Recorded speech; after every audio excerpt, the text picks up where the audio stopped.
เมื่อราว 1,700 ปีก่อนหน้าประวัติศาสตร์ส่วนใหญ่กำลังจารึกเรื่องราวความเปลี่ยนแปลงครั้งสำคัญของจักรวรรดิโรมันช่วงเวลานี้จักรวรรดิที่เคยแผ่ขยายอาณาเขตไปอย่างกว้างขวางกำลังเผชิญกับจุดเปลี่ยนสำคัญในยุคปลายทั้งความไร้เสถียรภาพทางการเมืองเศรษฐกิจตกต่ำตลอดจนโรคระบาดครั้งใหญ่วิกฤตการณ์เหล่านี้บีบให้จักรพรรดิไดโอคลีเชียนต้องปฏิรูประบบการปกครองครั้งมโหฬารเพื่อคงความมั่นคงของโลกโรมันเอาไว้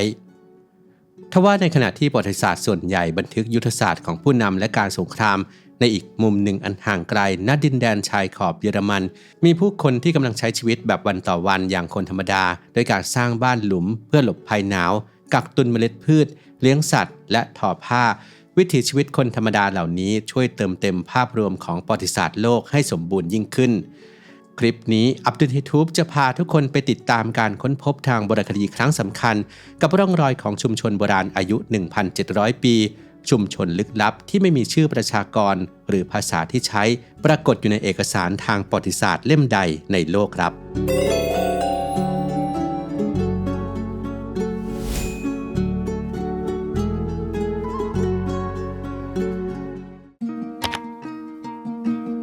การขุดค้นครั้งสำคัญโดยคณะนักโบราณคดีจากสำนักงานโบราณคดีแห่งรัฐแซกโซนีได้ค้นพบหลักฐานเชิงประจักษ์ที่ยืนยันถึงการมีอยู่ของชุมชนชนบทในอดีตเมื่อ 1,700 ปีก่อนที่ยังคงรักษาความสมบูรณ์ทางโบราณคดีไว้ได้อย่างน่าทึ่งณหมู่บ้านลีบอเซในเขตเบลเกิลชิลดาวประเทศเยอรมนีการขุดค้นครั้งนี้เกิดขึ้นในช่วงเดือนธันวาคมปี 2025 ถึงเมษายนปี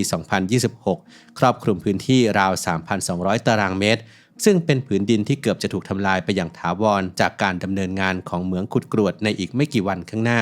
สิ่งที่ถูกค้นพบภายใต้ชั้นดินแห่งนี้กำลังทำให้นักวิชาการต้องทบทวนและปรับเปลี่ยนมุมมองเดิมที่มีต่อวิถีชีวิตของสามัญชนในอดีตโดยจากการวิเคราะห์ทางโบราณคดีแหล่งตั้งถิ่นฐานแห่งนี้มีอายุย้อนกลับไปในช่วงคริสตศตวรรษที่ 3-5 ซึ่งตรงกับช่วงปลายของจักรวรรดิโรมันอันเป็นยุคสมัยที่แนวพรมแดนของจักรวรรดิกำลังเผชิญกับแรงกดดันอย่างหนักจากกลุ่มชนภายนอกร่องรอยทางสถาปัตยกรรมที่เด่นชัดที่สุดในพื้นที่คือฐานรากของอาคารขนาดใหญ่ที่สร้างด้วยไม้จำนวนอย่างน้อย4หลังแต่ละหลังมีความยาวสูงสุดถึง20 เมตรและกว้าง5 เมตรโดยรูปแบบโครงสร้างขนาดใหญ่เช่นนี้บ่งชี้ว่าที่นี่คือที่อยู่อาศัยแบบถาวรที่ถูกก่อสร้างอย่างประณีตโดยออกแบบให้พื้นที่ใช้สอยของมนุษย์และคอกปศุสัตว์อยู่ร่วมกันภายใต้หลังคาเดียว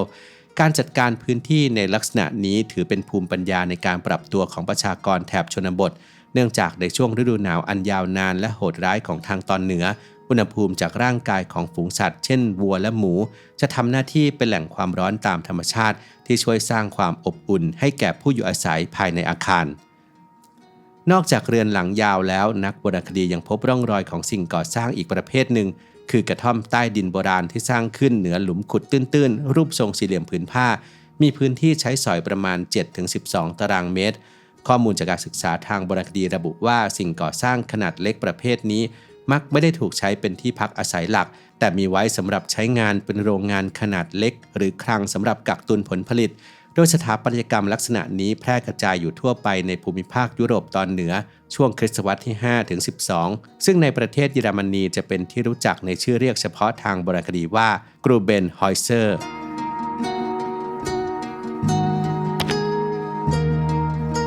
หลักฐานชิ้นสำคัญที่บ่งชี้ถึงกิจกรรมภายในกรูเบนฮอยเซอร์หรือกระท่อมใต้ดินหลังหนึ่งคือการค้นพบกลุ่มโบราณวัตถุที่เกี่ยวเนื่องกับงานสิ่งทอ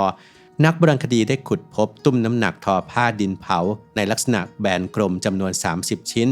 บ่งชี้ถึงการใช้งานกี่ทอผ้าแนวตั้งชนิดหนึ่งโดยวัตถุดินเผาเหล่านี้จะถูกผูกเข้ากับปลายเส้นด้ายแนวตั้งเพื่อถ่วงน้ำหนักให้ดึงตึงสะดวกต่อผู้ทอในการสอดสลับเส้นด้ายในแนวนอนสานเข้าด้วยกันในพื้นที่เดียวกันยังพบแวร์ปั่นด้ายดินเผาอุปกรณ์ชิ้นนี้ถูกออกแบบมาเพื่อสวมเข้ากับแกนไม้ปั่นได้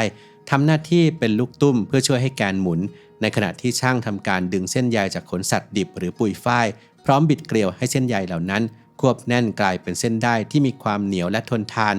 การค้นพบเครื่องมือเหล่านี้เป็นจำนวนมากในพื้นที่จำกัดทำให้นักโบราณคดีตีความว่าที่นี่มีลักษณะของโรงงานสิ่งทอขนาดย่อมที่มีระบบและเครื่องมือเฉพาะทางและอาจจะมีศักยภาพในการผลิตหรือส่งออกหรือแลกเปลี่ยนสิ่งของกับชุมชนภายนอก มากกว่าการเป็นเพียงหัตถกรรมในครัวเรือนเท่านั้นการค้นพบร่องรอยของกิจกรรมสิ่งทอดังกล่าวได้เข้ามาเติมเต็มข้อมูลทางประวัติศาสตร์ของประชากรชายขอบจักรวรรดิโรมันในแง่มุมของการพึ่งพาตนเองสิ่งทอประเภทต่างๆไม่ว่าจะเป็นเครื่องนุ่งห่มผ้าห่มถุงกระสอบหรือผ้าคลุมปศุสัตว์ล้วนเป็นปัจจัยพื้นฐานที่มีความจำเป็นอย่างยิ่งต่อการดำรงชีวิตรอดท่ามกลางสภาพภูมิอากาศอันหนาวเย็นของภูมิภาคยุโรปกลางนอกจากนี้จากหลักฐานทางมนุษยวิทยาและประวัติศาสตร์กระบวนการผลิตสิ่งทอในสังคมยุคโบราณมักขับเคลื่อนด้วยแรงงานสตรีเป็นหลักข้อสันนิษฐานนี้จึงสะท้อนให้เห็นถึงบทบาทสำคัญและวัฒนธรรมของสตรีในชุมชนชนบทโบราณว่ามีส่วนร่วมอย่างสำคัญในการขับเคลื่อนเศรษฐกิจเพื่อความอยู่รอดของชุมชน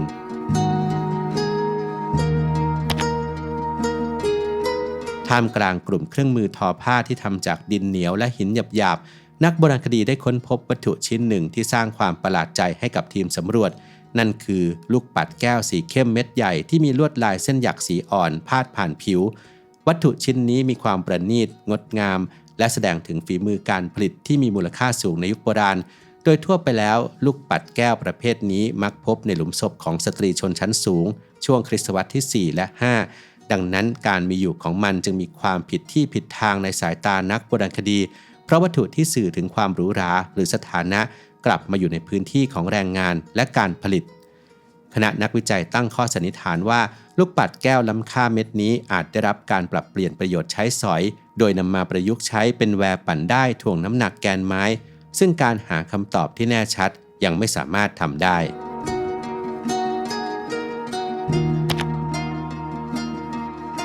ร่องรอยทางโบราณคดีชี้ว่าชุมชนโบราณแห่งนี้ไม่ได้ค่อยๆถูกทิ้งร้างไปอย่างเงียบๆตามกาลเวลา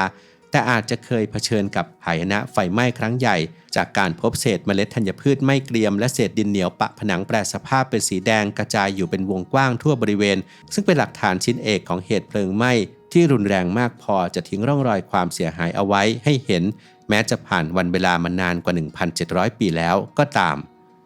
โดยทั่วไปแล้วเมล็ดพืชจะเน่าเปื่อยและย่อยสลายไปอย่างรวดเร็วเมื่ออยู่ในชั้นดินแต่หากพวกมันถูกความร้อนเผาไหม้จนกลายสภาพเป็นถ่านซึ่งจะคงสภาพอยู่ได้อย่างน่าทึ่งและสิ่งก่อสร้างในลักษณะนี้ที่ค้นพบมักสร้างขึ้นจากโครงสร้างไม้เป็นหลักเมื่อเกิดเพลิงไหม้โครงสร้างไม้ทั้งหมดจะถูกเผาทำลายและผุพังไปตามกาลเวลาทว่าส่วนของผนังที่ฉาบด้วยดินเหนียวเมื่อได้รับความร้อนสูงจากเปลวไฟจะเปลี่ยนสภาพเป็นอิฐดินเผาที่คงทนต่อการย่อยสลายดินเผาเหล่านี้จึงกลายเป็นเสมือนภาพพิมพ์เขียวที่จำลองโครงสร้างและลักษณะของตัวอาคารเดิมที่ควรจะสูญสลายไปแล้วให้กลับมาปรากฏเด่นชัดในสายตาของนักโบราณคดีอีกครั้งอย่างไรก็ตามแม้หลักฐานทางกายภาพจะยืนยันถึงการอุบัติของเพลิงไหม้ครั้งใหญ่แต่ในปัจจุบันนักโบราณคดีก็ยังคงไม่สามารถสรุปได้อย่างแน่ชัดว่ามูลเหตุของอัคคีภัยในครั้งนั้นเกิดจากอุบัติเหตุผลพวงจากความขัดแย้งหรืออาจจะเป็นความตั้งใจของผู้อยู่อาศัยเองในการทำลายและอพยพย้ายถิ่นฐานซึ่งในขณะนี้ตัวอย่างของถ่านไม้และซากพืชที่หลงเหลือจากกองเพลิงกำลังอยู่ระหว่างกระบวนการตรวจอายุจากคาร์บอนกัมมันตรังสีซึ่งผลการทดสอบดังกล่าวจะเป็นกุญแจสำคัญในการระบุช่วงเวลาที่เกิดเหตุการณ์ได้อย่างแม่นยำเพื่อพิสูจน์ความจริงว่าเหตุวินาศภัยครั้งนั้นคือจุดสิ้นสุดที่ทำให้หมู่บ้านนิรนามแห่งนี้ต้องล่มสลายไปอย่างถาวรหรือไม่